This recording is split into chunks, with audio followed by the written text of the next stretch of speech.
అనేది దీన్ని బట్టి అర్థమవుతుంది కదా. టిబెటన్ బౌద్ధ గురువు దలైలామాకు భారతరత్న ఇవ్వాలని కేంద్ర ప్రభుత్వాన్ని కోరుతూ ఒక 80 మంది ఎంపీలు, వివిధ పార్టీలకు చెందిన ఎంపీలు ఒక పిటిషన్పై సంతకం కూడా చేసి పంపించారు సార్ కేంద్ర ప్రభుత్వానికి. ఈ విజ్ఞప్తిని మోదీ గవర్నమెంట్ యాక్సెప్ట్ చేస్తుందా? అంటే 80 కాదు, ఈవెన్ ఇప్పుడు 100 మందికి కూడా వరకు సంతకాలు తీసుకొని సబ్మిట్ చేస్తామంటున్నారు. ఇందులో భారతీయ జనతా పార్టీ ఎంపీలు కూడా ఉన్నారు. భారతీయ జనతా పార్టీ ఎంపీలు సంతకాలు సేకరిస్తున్నారంటే మోడీకి చెప్పకుండా, మోడీ అనుమతి లేకుండా, మోడీ గ్రీన్ సిగ్నల్ లేకుండా చేస్తారా?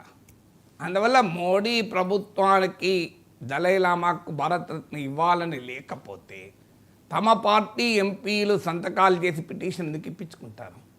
ఇది ఒక మొదటి ప్రశ్న. అందువల్ల దలైలామాకు భారతరత్న ఇవ్వాలనేది బీజేపీ ప్రభుత్వం ఆలోచిస్తుందా అనేది ఒక డౌట్ రాక తప్పదు. ఎందుకంటే మనందరికీ తెలుసు భారతరత్న అనేది కూడా పొలిటికల్ పర్పసెస్కే ఇస్తూ ఉంటారు. అన్ఫార్చునేట్లీ మీకు చరణ్ సింగ్ ఈ మధ్య గుర్తొచ్చాడు కదా, అజిత్ సింగ్ను బీజేపీలో కలుపుకోవటానికి, రాష్ట్రీయ లోక్దల్ని ఎన్డీఏలో కలుపుకోవటానికి అవసరం వచ్చాడు చరణ్ సింగ్ ఇన్నేళ్ల తర్వాత భారతరత్నగా ఇవ్వాలని. నితీష్ కుమార్ను నిలుపుకోవడానికి, అక్కడ కలుపుకోవడానికి, ఇక్కడ నిలుపుకోవడానికి కర్పూరి ఠాకూర్కు భారతరత్న ఇవ్వాలని గుర్తొచ్చింది. సో చరణ్ సింగ్కు కర్పూరి ఠాకూర్కి ఇచ్చిన తర్వాత సంఘ్ పరివారేలోనే చాలామంది అన్యాయం ఇది, అద్వానీ గారికి ఇవ్వడం లేదు, మోడీ అద్వానీ పైన ఉన్న వ్యక్తిగత కోపంతో అని పెద్ద ఎత్తున విమర్శలు వచ్చాక అద్వానీకి కూడా ఇవ్వాల్సి వచ్చింది. సో ఇక్కడంతా క్లియర్గా భారతరత్న రాజకీయం అని కనబడుతుంది కదా. సో ఇంత క్లియర్గా ఎన్టీ రామారావుకి ఇప్పటికీ భారతరత్న రావడం లేదు కదా. తెలుగుదేశం పార్టీ ప్రతి మహానాల్లో తీర్మానం చేస్తుంటుంది, మన మహానాల్లో చేసిందో లేదో కూడా గుర్తులేదు. కానీ బీజేపీ ప్రభుత్వము, వాజ్పేయి ప్రభుత్వం చంద్రబాబు నాయుడు పైన ఆధారపడ్డ రోజు ఫోర్స్ చేయలేదు భారతరత్న ఇవ్వాలని. 2014-19 మధ్య 18లో కలిసినప్పుడు ఫోర్స్ బియాండ్ పాయింట్ చేయలేదు, అప్పుడంటే అవకాశం లేదు. ఇప్పుడైతే మళ్ళీ చంద్రబాబు నాయుడు మద్దతు మీదనే మోడీ ప్రభుత్వం ఉన్నారు. ఎన్టీ రామారావు భారతరత్న ఇవ్వమని తెలుగుదేశం తీర్మానాలు చేయడం తప్ప ఫోర్స్ చేయదు. ఎందుకు ఫోర్స్ చేయదంటే భారతరత్న ఎన్టీ రామారావుకి ఇస్తే మరణానంతర భారతరత్న ఆయన సతీమనే తీసుకోవాల్సి వస్తుంది, లక్ష్మీభారత్ తీసుకోవాల్సి వస్తుంది. ఆయనకి ఈ మధ్య సాక్షి టీవీలో లక్ష్మీభారత్తో ఇంటర్వ్యూలు చెప్పింది, నేను వాలంటరీగా నేను తీసుకోను, వాళ్ళనే తీసుకోమనండి, నాకు అభ్యంతరం లేదు అని కూడా స్టేట్మెంట్ ఇచ్చారు. కానీ ప్రోటోకాల్ ప్రకారం వారే తీసుకోవాల్సి వస్తుంది. ఇది పరిస్థితి ఎంబరాసింగ్గా ఉంటుంది ఎన్టీఆర్ కుటుంబ సభ్యులకు, చంద్రబాబు నాయుడుకు. అందుకొరకు రామారావు భారత్న అవుతుంది. ఇవన్నీ మన కళ్ళ ముందు కనబడ్డ ఫ్యాక్ట్స్ ఇవి. అందువల్ల పాలిటిక్స్, భారతరత్నలో పాలిటిక్స్ ఉంటాయన్నది నిజం. కానీ ఇక్కడికి వచ్చేవరకు ఏంటంటే దలైలామాతో ఉండే ఇంకో అంశం ఏంటంటే ఇంటర్నేషనల్ అంశం. ఇటీవల మనం చూసాం దలైలామా పునర్జన్మ గురించి ఎవరు నిర్ణయించాలి అనే వివాదం నడిచింది. అంటే బౌద్ధ మత సాంప్రదాయాల్లో ఈ పునర్జన్మ, దలైలామా మత గురువుల విషయంలో పునర్జన్మ సిద్ధాంతాలు ఉంటాయి, అనేక రకాల పునర్జన్మ పద్ధతులు ఉన్నాయి. సో భారత ప్రభుత్వము తరఫున వెళ్ళారు కిరణ్ రిజిజు అని ఎవరైనా అనుకుంటారు. కిరణ్ రిజిజు ధర్మశాల వెళ్ళి 90వ జన్మదినం రోజు దలైలామా పునర్జన్మ విధానం పైన చివరి అధికారం దలైలామాకే అని స్టేట్మెంట్ ఇచ్చాడు. సహజంగానే కేంద్ర మంత్రి స్టేట్మెంట్ ఇస్తే అది భారత ప్రభుత్వ వైఖరిని ఎవరైనా అనుకుంటారు. దానిపైన చైనా తీవ్రంగా అభ్యంతరం చెప్పింది.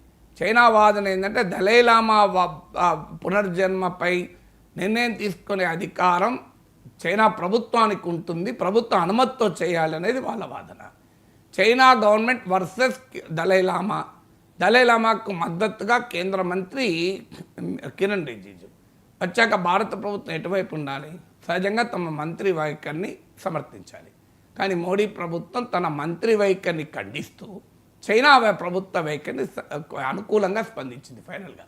ఎందుకంటే చైనా ప్రెషర్ వల్ల చైనాతో సంబంధాలు ఎఫెక్ట్ అవుతాయని అనుమానంతో చేశారు. భారత ప్రభుత్వం అధికారికంగా ఇచ్చిన వివరణ ఏంటంటే మతపరమైన విశ్వాసాలు అంశాలపైన ప్రభుత్వానికి ఏ రకమైన అభిప్రాయం ఉండదు అని చెప్పి government of India official statement. Kiran Rijiju దాంతో నేను వ్యక్తిగత హోదాలో బౌద్ధ మతాన్ని ఆచరించే వ్యక్తిగా అన్నాను తప్ప ప్రభుత్వ ప్రతినిధిగా అనలేదు అని నేను వివరణ. మరి ఎందుకు మారింది ఇదంతా? చైనా వాళ్ళ అభ్యంతరం చెప్పిన కన్నా మారింది కదా. అంటే భారత ప్రభుత్వము, నరేంద్ర మోడీ ప్రభుత్వము తమ కేబినెట్ మంత్రి కిరణ్ రిజిజు అభిప్రాయానికి భిన్నంగా, వైఖరికి భిన్నంగా చైనా కోరుకున్న రీతిలో ఎందుకు స్పందించింది అంటే దలైలామా అంశములో వివాదము భారతదేశ చైనా సంబంధాలపైన ప్రభావం చూపుతుంది అని గుర్తించింది. ఒక పునర్జన్మ విషయంలోనే చైనాకు కోపం తెప్పియకూడదు అని చెప్పి తమ వైఖరినే మోడీ ప్రభుత్వం మార్చుకుంది. మరి ఇప్పుడు భారతరత్న ఇస్తుందా అనేది ఒక అనుమానం. భారతరత్న ఇస్తే చైనా ఇంకా ఎక్కువ గట్టిగా స్పందిస్తుంది కదా అని. ఎందుకంటే 2014లో నరేంద్ర మోడీ అధికారంలోకి వచ్చాడు. 2025లో మనం ఉన్నాం. ఈ 11 ఏళ్లలో క్రికెటర్లను కలిశారు, కరీనా కపూర్ లాంటి సినిమా యాక్టర్లను కలిశారు, చాలామందిని నరేంద్ర మోడీ కలిశాడు కదా. ఈ మధ్య 13 ఏళ్ళ 14 ఏళ్ళ బాబు పిల్లవాడు క్రికెట్లో అద్భుతంగా పర్ఫార్మెన్స్ స్థాయిలను కలిశారు, ఒలింపిక్స్లో గెలిచిన వాళ్ళని కలిశాడు. ఇంతవరకు దలైలామాను కలవలే. ఇంతవరకు దలైలామాతో ఫోన్లో కూడా మాట్లాడలే మోడీ. దేనికి మరి ఆన్సర్ ఉండాలి కదా. అదంతా ఎందుకు 2021 వరకు దలైలామా పుట్టినరోజుకు శుభాకాంక్షలు కూడా ట్విట్టర్లో చెప్పలే నరేంద్ర మోడీ. 2021 నుంచి చెప్తున్నారు. ఎందుకు 2020లో గాల్వాన్ వ్యాలీ ఇన్సిడెంట్ జరిగాక భారత చైనా సంబంధాలు దెబ్బతిన్నాక దలైలామాకు శుభాకాంక్షలు చెప్పడం మొదలైంది. అంటే ఎంత కాషియస్గా ఉంటుంది మోడీ ప్రభుత్వం అనటానికి ఉదాహరణ. అదంతెందుకు ఇటీవల ఆపరేషన్ సింధూర్ సమయంలో పాకిస్తాన్కు చైనా బహిరంగంగానే మద్దతు ఇచ్చింది. పాకిస్తాన్కు దిగుమతి చేసుకున్న ఆయుధాల్లో 81% చైనా పాక్ నెక్సెస్ మనం స్పష్టంగా కనబడ్డా నరేంద్ర మోడీ కానీ, అమిత్ షా కానీ, జయశంకర్ కానీ, రాజ్నాథ్ సింగ్ కానీ ఏ బీజేపీ నాయకుడైనా చైనాకు వ్యతిరేకంగా ఒక్క స్టేట్మెంట్ ఇచ్చారా? అన్యాయము, చైనా వైఖరి దుర్మార్గము, చైనా పాకిస్తాన్కు మద్దతు ఇవ్వడం ఏంటి అని ఎవరైనా స్టేట్మెంట్ ఇచ్చారా? అప్పటి నుంచి ఇప్పటివరకు ఇవ్వలేదు. మీరు గమనించండి. ఎందుకు ఇవ్వలేదు మరి? ఎందుకంటే చైనా పాకిస్తాన్ నెక్సెస్ అలాంటి విశ్లేషకులు ఖండించారు. చైనా పాకిస్తాన్ మద్దతు ఇవ్వడం తప్పని అన్నాం. కానీ భారత ప్రభుత్వ ప్రతినిధులు ఎవరు ఖండించలేదు, భారతీయ జనతా పార్టీ నాయకులు ఎవరు ఖండించలేదు. ఈవెన్ బీజేపీ సోషల్ మీడియా కూడా చైనాను ట్రోలింగ్ చేయలేదు. ఎందుకు చేయలేదు మరి? అంటే చైనా మనసు నొప్పించకూడదు అని మోడీ ప్రభుత్వ వైఖరి కాదా?